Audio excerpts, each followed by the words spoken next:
مجوزہ آئینی ترامیم میں شامل 50 سے زائد کون سی شقیں ہیں؟ آئینی پیکج میں کیا ہے؟ تفصیلات سامنے آ گئیں۔ قومی اسمبلی اور سینٹ کے اجلاسوں میں آئینی ترامیم پیش کیے جانے سے قبل مجوزہ آئینی ترامیم کی تفصیلات سامنے آ گئیں۔ آئینی پیکج میں 50 سے زائد شقیں شامل ہیں۔ ذرائع کے مطابق چیف جسٹس پاکستان کی تقرری سپریم کورٹ کے 5 سینئر ججز کے پینل سے ہوگی۔ حکومت سپریم کورٹ کے 5 سینئر ججز میں سے چیف جسٹس لگائے گی۔ آئینی عدالت کے باقی 4 ججز بھی حکومت تعینات کرے گی۔ ہائی کورٹ ججز کو دوسرے صوبوں کی ہائی کورٹس میں ٹرانسفر کیا جا سکے گا۔ ججز کی تعیناتی کے لیے جوڈیشل کمیشن اور پارلیمانی کمیٹی کو اکٹھا کیا جائے گا۔ ذرائع نے بتایا کہ مجوزہ آئینی ترامیم میں 50 سے زائد شقیں شامل ہیں۔ آئین کی شقیں 51، 63، 175، 187 میں ترمیم شامل ہے۔ بلوچستان اسمبلی کی نمائندگی میں اضافے کی ترمیم بھی شامل کی گئی ہے۔ بلوچستان اسمبلی کی سیٹیں 65 سے بڑھا کر 81 کرنے کی تجویز شامل کی گئی ہے۔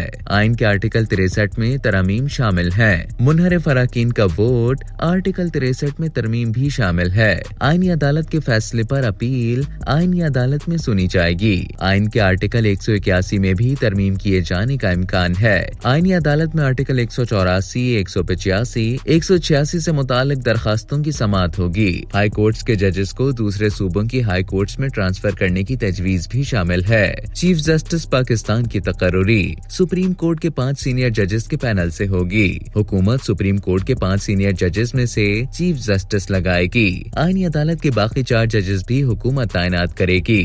سپریم کورٹ، ہائی کورٹ کے ججز کی تعیناتی کے لیے جوڈیشل کمیشن، پارلیمانی کمیٹی کو اکٹھا کیا جائے گا۔ خیال رہے کہ آئین کا article 63D faction class party سربراہ کے اختیار سے متعلق ہے۔ آرٹیکل 51 مخصوص نشستوں سے متعلق ہے۔ Article 175 supreme court of Pakistan کے ججز کی تعیناتی سے متعلق ہے۔ آئین کا آرٹیکل 181 ججز کی عارضی تقرری سے متعلق ہے۔ آرٹیکل 184 اسخط نوٹس اختیار سے متعلق ہے۔ آرٹیکل 185 فیصلوں پر اپیل سے متعلق ہے۔ آئین کا آرٹیکل 186 صدارتی وضاحت پر سپریم کورٹ کے اختیار سے متعلق ہے، جبکہ article 187 supreme court high court کی تشکیل ججز کی تقرریوں سے متعلق ہے۔